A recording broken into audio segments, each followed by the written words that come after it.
Barlarinizle kutlayman bayramınız var. Ömrünüz uzak olsun ya.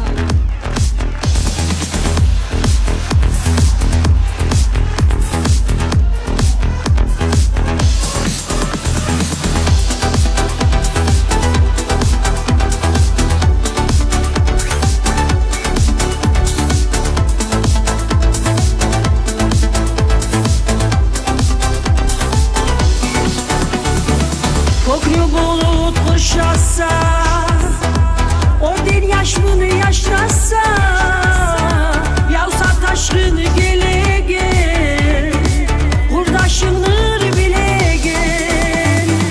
Kapıların açılsa, yarıkların yarılsa, kimdir ona gire gel, kurdaşınır bile gel. Kurdaşlarım kurdaşlar, kulemesini başlarlar, tatlıkta durayım, bilmiyorum kurdaşlar. Kurdaşlarım kurdaşlar, betimiz olsun yarın, şu uçkuluk dünyada, kaçmam bulman yetarım.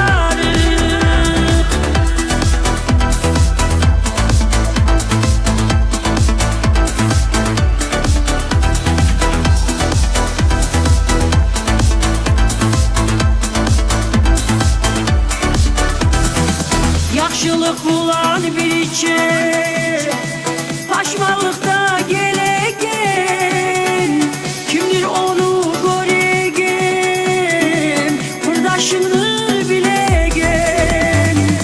Yüreğim taşman bolsa, gözüm göz yaştan tolsa, kimdir onu etegen, kurdaşını bilegen.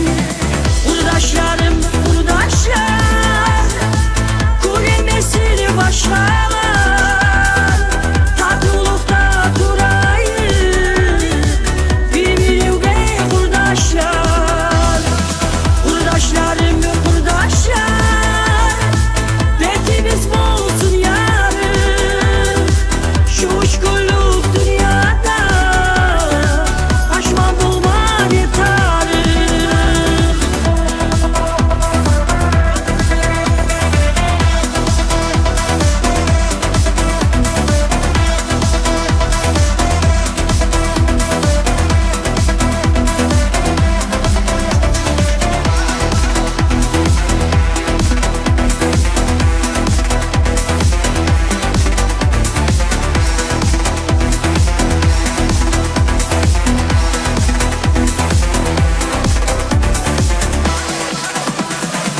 Taptaza yürek açıp, yamandan ayrı kaçıp, kimdir tez tez gele gel, kurdaşınır yete gel. Aşama otursan da, gözüm kalacak yolda, kimdir ona gele gel, kurdaşınır